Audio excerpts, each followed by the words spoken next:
Assalamualaikum warahmatullahi wabarakatuh. Saya Wawan Nurdiansah, dosen Politeknik STI Bisnis. Pada kesempatan hari ini, saya akan menyampaikan materi yang telah disampaikan oleh Bapak Dr. Syihabuddin Said MSI dalam workshop pelatihan keterampilan dasar teknik instruksional atau pekerti bagi dosen perguruan tinggi dengan tema strategi pembelajaran dan motivasi belajar. Tentu kita sebagai dosen harus mampu mengetahui dan memahami strategi pembelajaran sehingga bisa memberikan motivasi kepada diri kita selaku dosen dan juga kepada mahasiswa sehingga mau terus belajar dan tetap bertahan di pembelajaran yang kita sampaikan. Oleh karena itu, izinkan saya menyampaikan materi mengenai strategi pembelajaran dan motivasi belajar di hari ini. Yang pertama, tujuan umum. Peserta workshop pekerti diharapkan mampu yang pertama memahami dan mengembangkan strategi pembelajaran. Yang kedua, memberikan motivasi diri dan mahasiswa untuk terus belajar. Kemudian, kita sering mendengar dosen, mahasiswa.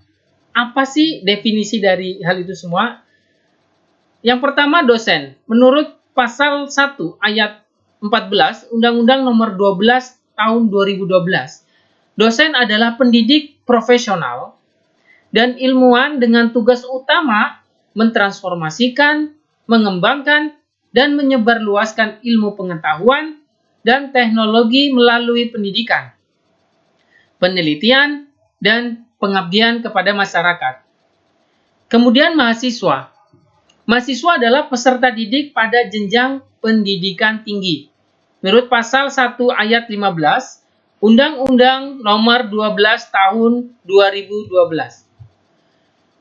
Kemudian, apa itu pembelajaran? Pembelajaran adalah suatu kegiatan dosen atau pendidik secara terprogram dalam desain instruksional untuk membuat mahasiswa atau peserta didik belajar secara aktif yang menekankan pada penyediaan sumber belajar, menurut Dimyati dan Muljono. Kemudian, pembelajaran adalah suatu sistem instruksional yang terdiri atas beberapa komponen yang meliputi tujuan, bahan ajar, mahasiswa atau peserta didik, dosen atau pendidik, metode, media, dan evaluasi yang dapat meningkatkan kemampuan kognitif efektif dan psikomotorik agar mahasiswa atau peserta didik ini menjadi lebih baik dalam komunikasi dan interaksi kepada dosen atau pendidik. Kemudian strategi pembelajaran. Strategi pembelajaran merupakan suatu prosedur pembelajaran dalam membantu usaha belajar mahasiswa atau peserta didik mengorganisasikan pengalaman belajar, mengatur, dan merencanakan bahan ajar, agar tercipta proses pembelajaran yang lebih efektif dan efisien untuk mencapai tujuan pembelajaran. Pentingnya strategi pembelajaran. Yang pertama adalah memberikan rumusan acuan kegiatan pembelajaran. Kemudian yang kedua adalah mencapai tujuan pembelajaran. Yang ketiga, menarik minat belajar peserta didik. Dan yang keempat, memotivasi, mendorong, menggerakkan, dan membimbing dan mengarahkan peserta didik. Kemudian macam-macam strategi pembelajaran. Yang pertama ada strategi pembelajaran inquiry atau SPI. Strategi pembelajaran inquiry ini adalah rangkaian kegiatan pembelajaran yang menekankan pada proses berpikir secara taktis dan analitis untuk mencari dan menemukan sendiri jawabannya dari suatu masalah yang ditanyakan. Proses berpikir ini biasanya dilakukan melalui tanya jawab antara dosen dan mahasiswa. Kemudian macam-macam strategi pembelajaran yang kedua yaitu ada strategi pembelajaran ekspositoris atau SPI. Strategi pembelajaran yang menekankan pada proses pemberian pengetahuan atau materi yang diberikan secara lisan oleh dosen kepada mahasiswa yang ingin membantu mahasiswa agar menguasai materi pembelajaran secara optimal dan efektif. Karena dalam sistem ini, dosen menyajikan dalam bentuk yang telah dipersiapkan secara rapi, sistematik, dan lengkap sehingga mahasiswa tinggal menyimak dan mencerna secara tertib dan teratur. Kemudian strategi pembelajaran yang ketiga, yaitu ada strategi pembelajaran berbasis masalah atau SPBM. Nah, strategi SPBM ini adalah strategi pembelajaran yang memadukan beberapa kegiatan pembelajaran yang menonjolkan pada proses pemasalahan masalah yang ilmiah.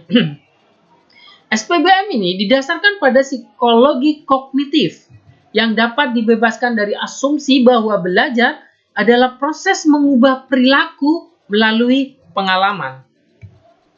Kemudian yang keempat adalah strategi pembelajaran kooperatif atau SPK.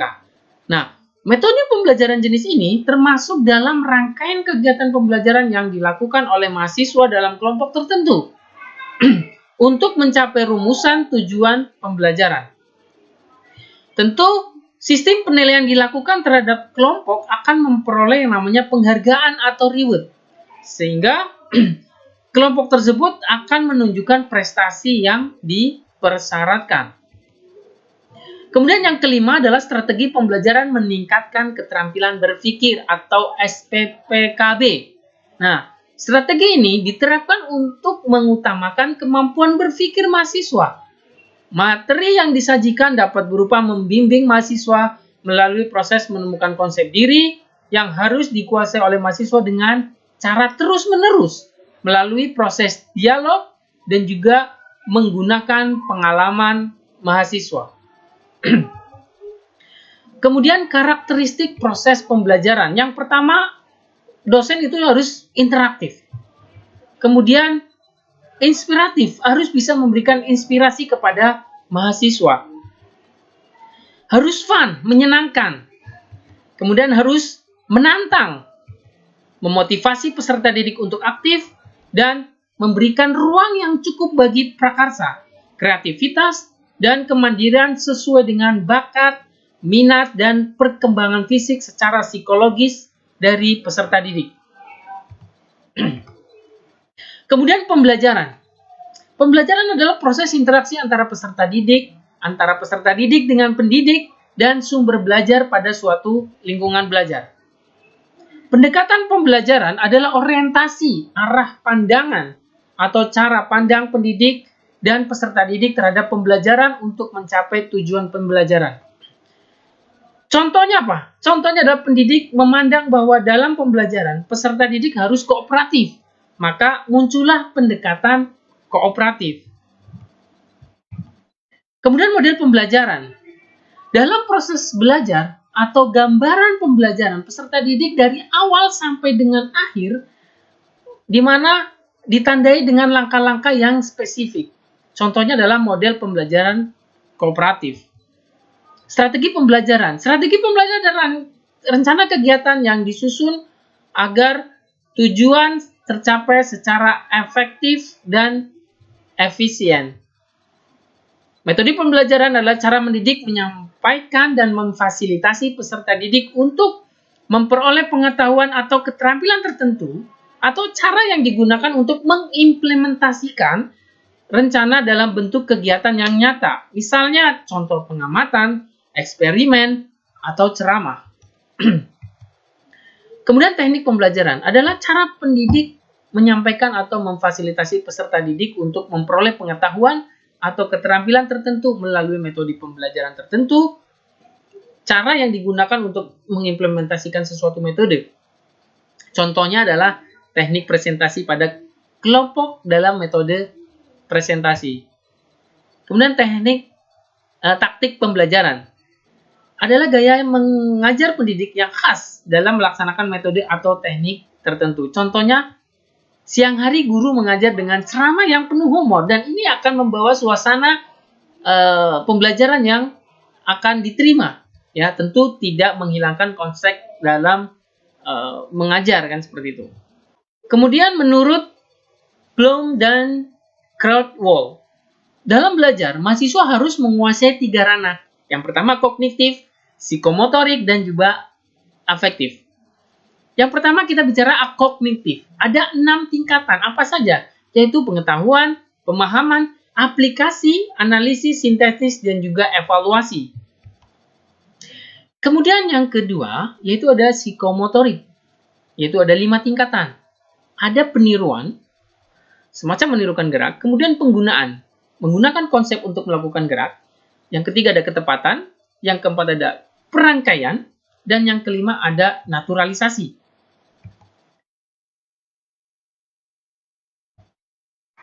Kemudian motivasi belajar di perguruan tinggi. Pengertian dari motivasi adalah ambil dari kata movere, yaitu menggerakkan, di mana menggerakkan kondisi yang menimbulkan perilaku, mengarahkan perilaku, dan mempertahankan intensitas perilaku. Motivasi belajar merupakan suatu dorongan internal dan eksternal pada siswa-siswi yang memberikan semangat, perhatian, kemauan, keinginan, dan cita-cita untuk belajar guna untuk mencapai tujuan yang diinginkan. Ciri-ciri motivasi belajar menurut Sardiman antara lain tekun menghadapi tugas, kemudian ulet menghadapi kesulitan, ya, kemudian tidak memerlukan dorongan dari dalam luar untuk berprestasi sebaik mungkin. Nah, kemudian yang ketiga, menunjukkan minat terhadap bermacam-macam masalah. Ya, misalnya masalah pembangunan agama, politik, ekonomi, keadilan, dan lain sebagainya. Kemudian ciri yang selanjutnya adalah lebih senang bekerja mandiri. Kemudian cepat bosan pada tugas-tugas yang bersifat rutin. Kemudian dapat mempertahankan pendapatnya dan tidak mudah melepaskan hal yang diyakini itu. Senang mencari dan memecahkan masalah soal-soal. Kemudian fungsi motivasi dalam belajar. Fungsi motivasi dalam belajar. Yang pertama adalah motivasi. Kita bicara dulu motivasi. Apa itu motivasi? Motivasi adalah sesuatu yang paling mendasar yang harus ada dalam proses belajar. Karena hasil belajar akan optimal bila ada motivasi. Motivasi selalu bertalian dengan suatu goals atau tujuan. Ya. Nah, fungsi motivasi yang pertama adalah sebagai pendorong untuk berbuat sesuatu dari setiap aktivitas yang dilakukan. Kemudian yang kedua adalah penentu arah perbuatan, yakni ke arah tujuan yang ingin dicapai. Yang ketiga menyeleksi perbuatan. Keempat, mendorong usaha untuk mencapai prestasi. Kemudian bentuk motivasi di sekolah misalnya adalah motivasi anak berbeda-beda, ya. Motivasi tidak timbul secara tiba-tiba, tetapi motivasi ini harus ditumbuhkan oleh dosen atau seorang guru. Cara menumbuhkan motivasi belajar mahasiswa antara lain yang pertama adalah memberikan angka.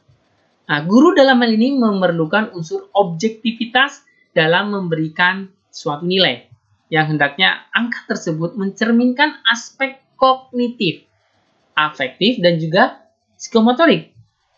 Kemudian yang kedua adalah memberi hadiah, ada reward. Ya, hadiah akan sangat menarik mahasiswa sebagai motivasi dalam melakukan suatu pekerjaan.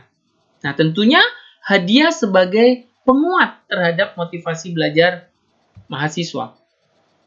Kemudian yang ketiga ada kompetisi.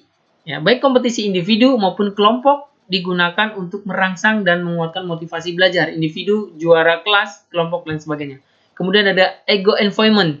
Ya, menumbuhkan kesadaran dalam diri mahasiswa agar merasakan pentingnya tugas sekolah dan menerima sebagai suatu tantangannya. Sehingga mahasiswa berusaha bekerja keras, mengerjakan tugas dengan harga dirinya sebagai jaminan. Kemudian yang kelima, memberikan pujian. Tentu secara psikologi, seseorang pasti akan lebih senang dipuji daripada dilecehkan. Yang perlu diperhatikan kualitas pujian hendaknya layak sesuai dengan prestasi. Bila berlebihan dapat membuat mahasiswa besar hati dan tidak termotivasi secara belajar. Kemudian penutup, kesimpulannya, tentu pendidikan sepanjang hayat untuk terus mengembangkan kematangan diri dan memaksimalkan pengabdian kepada Tuhan. Evaluasi sebagai dosen pembimbing akademik, buatlah contoh rencana akademik bersama mahasiswa agar mahasiswa lulus dalam waktu yang cepat, berprestasi, dan mandiri. Baik, Kiranya itu yang bisa saya sampaikan, kurang lebihnya mohon maaf. Semoga apa yang saya sampaikan ini bisa bermanfaat buat Bapak Ibu semua. Terima kasih. Wabillahi taufiq wal hidayah. Wassalamualaikum warahmatullahi wabarakatuh.